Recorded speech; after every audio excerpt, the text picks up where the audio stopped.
Anthony Albanese has wrapped up his G20 jaunt to South Africa by recommitting Australia to global climate action and open trade in a joint declaration broadly seen as rebuking Donald Trump.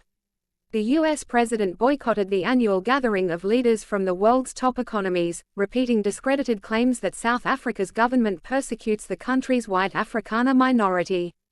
Mr. Trump also took issue with South Africa's push to help poorer nations with climate adaptation, clean energy transition and debt relief. Despite the White House calling the G20 declaration shameful, Mr. Albanese said on Sunday, it was a good thing, and a very positive sign that the world wants to get on with cooperating. It's about what the world has committed to, the Paris Agreement and to action on climate change, he told reporters ahead of his departure from Johannesburg. Of course, Australia signed up to the Paris Agreement, under Tony Abbott, and signed up to net zero under Scott Morrison, and with Angus Taylor as the energy minister. There is overwhelming support for action on climate change. People are very conscious of the fact that the increase in extreme weather events, the impact of climate change, is here right now. The impact on this continent here in Africa, the impact in the Pacific of course, is something that we're very conscious of as well.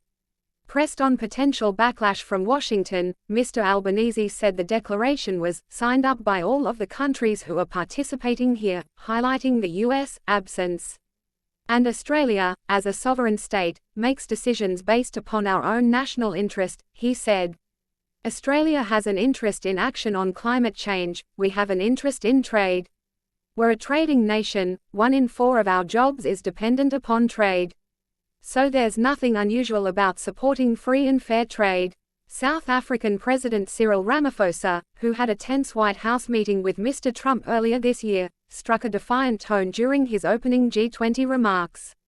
We should not allow anything to diminish the value, the stature or the impact of the first African G20 presidency, Mr. Ramaphosa said.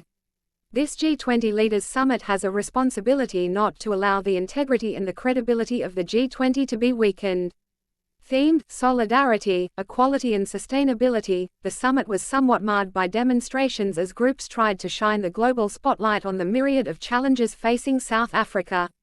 Protests, some violent, broke out near the convention center where the summit was held despite the South African government deploying some 3,500 extra police officers to bolster security.